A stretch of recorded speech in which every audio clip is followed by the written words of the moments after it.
حدیث شریف میں ہے کہ رسول اکرم نور مجسم وجہ تخلیق کائنات حضرت محمد صلی اللہ تعالی علیہ وآلہ وصحابہ وسلم نے فرمایا، جس نے اس حال میں صبح کی کہ وہ یہ کلام پڑھ رہا تھا اور سارا دن اسی حال میں رہا یہاں تک کہ سورج غروب ہو گیا، تو یہ جو سورج غروب ہوا ہے یہ اس کے گناہوں کو ساتھ لے کر ڈوب گیا، اور روز محشر وہ ایسے اٹھیں گے جیسے چاند چمک رہا ہو، اور بروز حشر کعبہ بیت اللہ کا طواف کرنے کا شرف نصیب ہوگا۔ اب یہ بندہ ایسے ہو جائے گا جیسے اس کی ماں نے اس کو ابھی جنا تھا۔ وہ کلام یہ ہے، بسم اللہ الرحمن الرحیم، السلام علیکم ورحمۃ اللہ۔ محترم ناظرین، حضور نبی کریم صلی اللہ تعالی علیہ وآلہ وسلم کے وصال کے 10 دن بعد ایک اعرابی مسجد نبوی کے دروازے پر آیا۔ اس اعرابی نے اپنا چہرہ چھپا رکھا تھا۔ اس اعرابی نے حضور نبی کریم صلی اللہ تعالی علیہ وآلہ وسلم کے وصال پر افسوس کرتے ہوئے دریافت کیا،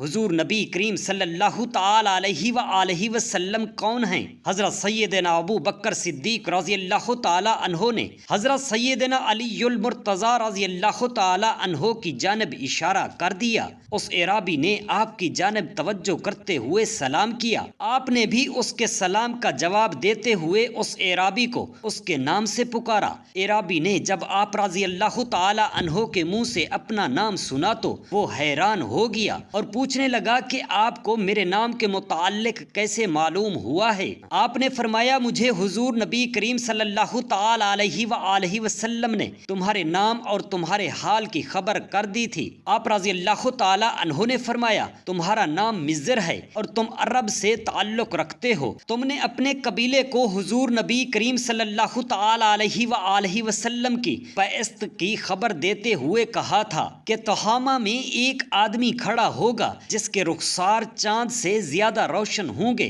اور اس کی گفتگو شہد سے بھی زیادہ میٹھی ہوگی۔ وہ خچر پر سواری کرے گا، اپنے کپڑوں اور جوتوں کو خود پیوند لگائے گا، زنا، شراب، سود اور ناحق قتل کو حرام قرار دے گا۔ وہ خاتم الانبیاء ہوگا اور وہ رمضان المبارک کے روزے رکھنے والا ہوگا، بیت اللہ شریف کا حج کرے گا، نماز 5 گانا ادا کرے گا۔ ایک گروہ اس پر ایمان لے آؤ اور اس کی تصدیق کرو، پھر تمہاری قوم نے تمہاری ان باتوں کو سن کر تمہیں قید میں ڈال دیا۔ جب حضور نبی اکرم صلی اللہ تعالی علیہ وآلہ وسلم کا وصال ہوا تو تیری قوم سیلاب سے غرق ہو گئی اور تجھے قید خانہ سے رہائی نصیب ہوئی۔ پھر تیرے کانوں میں غیب کی آواز آئی، اے مضر، محمد رسول اللہ صلی اللہ تعالی علیہ وآلہ وسلم وصال فرما گئے ہیں، تو ان کے صحابہ کرام سے ملنے مدینہ منورہ جا اور حضور نبی کریم صلی اللہ تعالی علیہ وآلہ وسلم کے روضہ مبارک کی زیارت کر۔ اس اعرابی نے جب حضرت سیدنا علی المرتضی کرم اللہ وجہہ کی زبان تمام حال سنا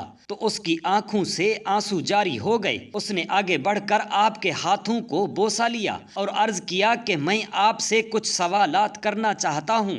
آپ کرم اللہ وجہ الکریم نے فرمایا، تم سوال پوچھو، میں انشاءاللہ تمہیں شافی جواب دوں گا۔ اس اعرابی نے پوچھا کہ وہ کون سی قبر ہے جس نے صاحب قبر کو سیر کروائی؟ آپ رضی اللہ تعالی عنہ نے فرمایا، وہ مچھلی جس کے پیٹ میں حضرت یونس علیہ السلام رہے اور وہ مچھلی انہیں 3 دن لیے پھرتی رہی۔ اس اعرابی نے پوچھا، وہ کون سا جسم ہے جس نے ایک بار کھایا مگر دوبارہ نہیں کھایا؟ آپ رضی اللہ تعالی عنہ نے فرمایا، وہ حضرت موسیٰ علیہ السلام کا عصا ہے جس نے سانپ بن کر فرعون کے جادوگروں کے جادو کو ہضم کیا تھا۔ اس اعرابی نے پوچھا کہ وہ کون سی زمین کا حصہ ہے جہاں ایک مرتبہ سورج کی کرنیں پڑی تھیں؟ آپ رضی اللہ تعالی عنہ نے فرمایا، دریائے نیل کی وہ صبح جو حضرت موسیٰ علیہ السلام کے عصا سے زہر ہوئی تھی۔ اس اعرابی نے پوچھا کہ وہ کون سا پتھر ہے جس سے جاندار پیدا ہوا تھا؟ آپ رضی اللہ تعالی عنہ نے فرمایا، حضرت صالح علیہ السلام کی اونٹنی۔ اس اعرابی نے پوچھا، وہ کون سی عورت ہے جس نے 3 ساعت میں بچہ پیدا کیا تھا؟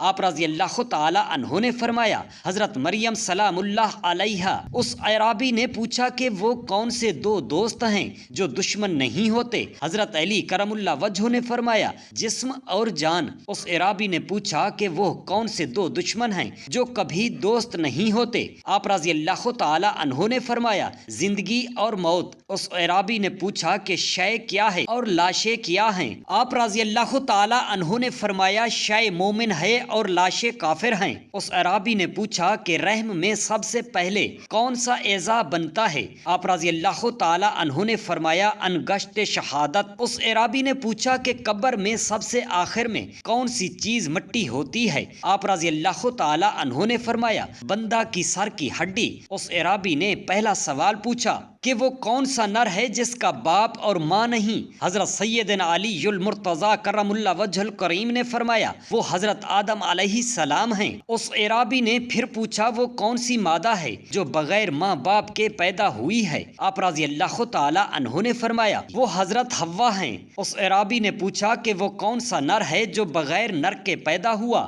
آپ رضی اللہ تعالی عنہ نے فرمایا وہ حضرت عیسیٰ علیہ السلام ہیں۔ حضرت سیدنا علی المرتضی کرم اللہ وجہ الکریم نے جب اس اعرابی کے سوالات کے شافی جوابات اسے دیے تو اس نے بے اختیار آپ کرم اللہ وجہ کا ماتھا چوم لیا۔ حضرت وہب بن منبع فرماتے ہیں توریت شریف جو آسمانی کتاب ہے حضرت موسیٰ علیہ السلام پر نازل ہوئی ہے، اس کتاب میں لکھا ہے اللہ پاک روز قیامت اپنے 7 لاکھ مقرب فرشتوں کو سونے کی زنجیریں عطا فرمائے گا اور حکم دے گا کہ ان زنجیروں کے ساتھ کعبہ شریف کو میدان محشر میں لے آؤ۔ فرشتے جائیں گے ان سونے کی زنجیروں کے ساتھ کعبہ شریف کو باندھیں گے، پھر ایک فرشتہ پکار کر کہے گا اے کعبہ چل۔ کعبہ شریف کہے گا میں نہیں چلوں گا جب تک میرا سوال پورا نہ ہو جائے۔ فضائے آسمانی سے ایک فرشتہ پکارے گا اے کعبہ سوال کر تیرا سوال پورا کیا جائے گا۔ اب کعبہ شریف اللہ پاک کی بارگاہ اقدس میں عرض کرے گا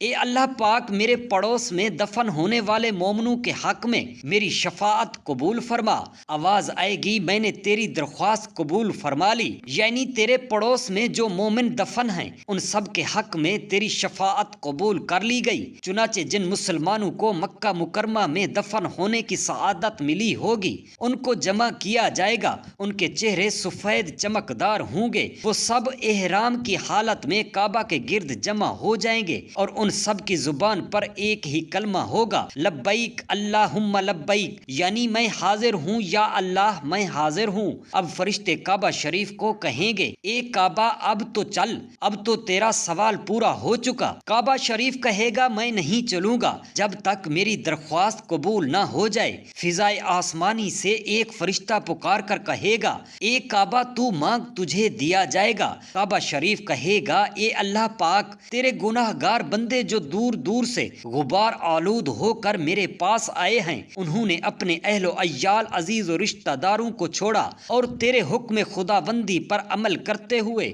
میری زیارت کے شوق میں آئے اور حج کیا۔ اے رب کریم میں تجھ سے سوال کرتا ہوں کہ ان حاجیوں کے حق میں بھی میری شفاعت قبول فرما اور ان کو قیامت کی گھبراہٹ سے امن عطا فرما اور انہیں میرے گرد جمع فرما دے۔ اللہ پاک فرمائے گا اے کعبہ میں نے ان کے حق میں بھی تیری شفاعت قبول کی۔ اب فرشتہ اعلان کرے گا جس نے کعبہ کی زیارت کی تھی وہ دیگر لوگوں سے الگ ہو جائیں۔ یہ اعلان سن کر اہل محشر میں سے وہ تمام لوگ جو کعبہ کی زیارت سے مشرف ہوئے ہوں گے جنہوں نے حج کی یا عمرے کی سعادت حاصل کی ہوگی وہ سب کے سب الگ ہو کر کعبہ شریف کے گرد جمع ہو جائیں گے۔ ان کے چہرے سفید ہوں گے اور جہنم سے بے خوف ہو کر کعبہ شریف کا طواف کر رہے ہوں گے۔ ان کی زبانوں پر بھی ایک ہی کلمہ ہوگا لبیک اللہم لبیک، میں حاضر ہوں اے اللہ میں حاضر ہوں۔ پھر فرشتہ پکارے گا اے کعبہ اب تو تیرا سوال پورا ہو گیا ہے، اب تو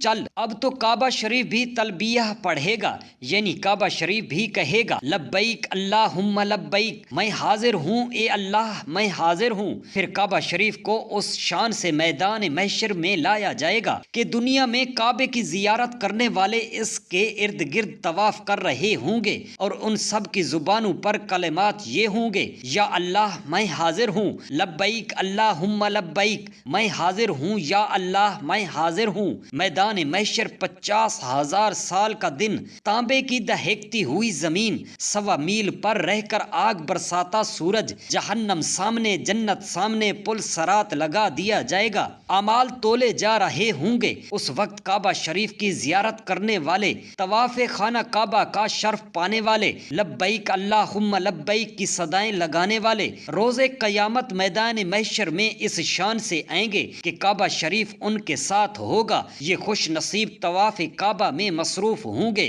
اور جھوم جھوم کر لبیک اللہم لبیک کی صدائیں لگا رہے ہوں گے۔ ایک حدیث شریف میں ہے کہ رسول اکرم نور مجسم وجہ تخلیق کائنات حضرت محمد مصطفیٰ صلی اللہ تعالی علیہ وآلہ وسلم نے فرمایا، جس نے اس حال میں صبح کی کہ وہ احرام باندھے ہوئے تھا، تلبیہ پڑھ رہا تھا اور سارا دن اسی حال میں رہا یہاں تک کہ سورج غروب ہو گیا، تو یہ جو سورج غروب ہوا ہے یہ اس کے گناہوں کو ساتھ لے کر ڈوب گیا۔ اب یہ بندہ ایسے ہو جائے گا جیسے اس کی ماں نے اس کو ابھی جنا تھا۔ رسول رحمت شفیع امت صلی اللہ تعالی علیہ وآلہ وسلم نے فرمایا، 3 آوازیں ایسی ہیں جن پر اللہ پاک فرشتوں کے سامنے فخر فرماتا ہے۔ نمبر 1 اذان کی آواز، نمبر 2 راہ خدا میں تکبیر یعنی اللہ اکبر کہنے کی آواز، نمبر 3 تلبیہ پڑھنے کی بلند آواز یعنی کہ لبیک اللہم لبیک۔ ایک روز نبی کریم صلی اللہ تعالی علیہ وآلہ وسلم صحابہ کرام رضوان اللہ تعالی علیہم اجمعین کی جمعیت کے ساتھ تشریف فرما تھے کہ حضرت اسماء رضی اللہ تعالی عنہا چند دوسری عورتوں کے ساتھ بیعت کی غرض سے تشریف لائیں اور انتہائی ادب و احترام کے ساتھ حضور نبی کریم صلی اللہ تعالی علیہ وآلہ وسلم کی خدمت اقدس میں عرض کی، یا رسول اللہ صلی اللہ علیہ وسلم، میں مسلمان عورتوں کی طرف سے ایک پیغام لے کر حاضر ہوئی ہوں۔ حضرت اسماء رضی اللہ تعالی عنہا نے کہا کہ اللہ تعالیٰ نے عورتوں اور مردوں کو صراط مستقیم پر چلانے کے لیے آپ صلی اللہ تعالی علیہ وآلہ وسلم کو مبعوث کیا ہے۔ ہم آپ کے احکام پر دل و جان سے عمل کرتی ہیں اور ہم سب آپ پر سچے دل سے ایمان لائی ہیں، لیکن ہماری کیفیت مردوں سے بالکل مختلف ہے۔ ہم عورتیں پردہ کرتی ہیں، انہیں سعادت حاصل ہے کہ وہ مریض کی عیادت کے لیے جاتے ہیں، نماز جنازہ میں شریک ہوتے ہیں، ہر سال حج کا فریضہ ادا کرتے ہیں اور جہاد فی سبیل اللہ کی فضیلت حاصل کرتے ہیں، اور ہم ہیں کہ گھروں میں بیٹھ کر اولاد کی پرورش کرتی ہیں، مردوں کی غیر حاضری میں گھروں کی حفاظت کرتی ہیں اور کپڑا تیار کرنے کے لیے چرخہ کاٹتی ہیں۔ بھلا اس صورت میں ہمارے لیے حصول ثواب اور سعادت کا کیا موقع نکل سکتا ہے؟ حضرت نبی اکرم صلی اللہ تعالی علیہ وآلہ وسلم نے حضرت اسماء کی یہ گفتگو سن کر صحابہ کرام سے فرمایا کہ تم نے کسی عورت سے ایسی باتیں سنی ہیں؟ سب نے جواب دیا کہ نہیں۔ آج حضرت اسماء رضی اللہ تعالی عنہا سے سننے کا اتفاق ہوا ہے۔ اس کے بعد حضور نبی اکرم صلی اللہ تعالی علیہ وآلہ وسلم نے حضرت اسماء رضی اللہ تعالی عنہا کی طرف مخاطب ہو کر فرمایا کہ عورت کے لیے شوہر کی رضا جوئی تمام دوسری باتوں پر مقدم ہے۔ اگر وہ ٹھیک طریقے سے اپنے تمام فرائض زوجیت ادا کرتی ہیں اور اپنے شوہر کی مرضی پر چلتی ہیں تو اس کے شوہر کو جتنا ثواب ملتا ہے عورت کو بھی اس قدر ملتا ہے۔ اس کے بعد حضرت صلی اللہ تعالی علیہ وآلہ وسلم نے ان سب خواتین سے زبانی چند اقرار لیے اور بیعت لینے کی رسم ادا فرمائی تو حضرت اسماء رضی اللہ تعالی عنہا نے فرمایا، یا رسول اللہ اپنے دست مبارک بڑھائیے، ہم بیعت کرنا چاہتی ہیں۔ آپ نے فرمایا کہ میں عورتوں سے مصافحہ نہیں کرتا۔ حضرت اسماء رضی اللہ تعالی عنہ کو بھی دوسری صحابیات کی مانند سرور کائنات سے بے انتہا عقیدت اور محبت تھی۔ ہر وقت آپ کی خدمت اقدس میں حاضر رہ کر خدمت کرنا ان کی زندگی کی سب سے بڑی تمنا تھی۔ ایک دفعہ حضرت صلی اللہ تعالی علیہ وآلہ وسلم جس اونٹنی پر سوار تھے اس کی مہار تھامے جا رہی تھی کہ اسی حالت میں حضور اقدس صلی اللہ تعالی علیہ وآلہ وسلم پر وحی نازل ہوئی۔ ان سے روایت ہے کہ وحی کا اتنا بوجھ تھا کہ مجھے ڈر محسوس ہونے لگا کہیں اونٹنی کے پاؤں نہ ٹوٹ جائیں۔ حضرت اسماء رضی اللہ تعالی عنہا بے حد مہمان نواز تھیں اور اللہ پاک کے قہر سے بہت ڈرتی تھیں، بے حد ذہین اور نیک دل تھیں۔ حالانکہ حضرت صلی اللہ تعالی علیہ وآلہ وسلم نے نہایت واضح اور فیصلہ کن انداز میں شریعت کا مقصد اور منشا یہاں واضح فرمایا ہے کہ پرامن حالات میں ایک مسلمان مسلمان عورت کے فرائض کیا ہیں کہ ان فرائض کی اہمیت کسی طور کم نہیں جو مرد انجام دیتے ہیں۔ جہاں تک عورت کے معاشرتی فرائض کا تعلق ہے وہ اپنی جگہ پر اتنی ہی اہمیت رکھتے ہیں، اور اجر و ثواب کے معاملے میں عورت مساوی طور پر اس میں شریک ہے۔ اس سے اس کی عظمت و وقار اور مرتبے پر کوئی کمی نہیں ہوتی، بلکہ یہ ایک تقسیم کار کا اصول ہے جسے فطرت نے خود وضع کر دیا ہے۔ زمانہ خواہ کتنی ہی ترقی کر جائے، اس زندہ حقیقت کو جھٹلایا نہیں جا سکتا۔ اللہ تعالیٰ سے دست ادب دعا ہے یہ تمام فضیلت کرم میرے تمام مسلمان بہن بھائیوں کو اللہ پاک نصیب فرمائے، آمین یا رب العالمین۔ جزاک اللہ خیرا کثیرا۔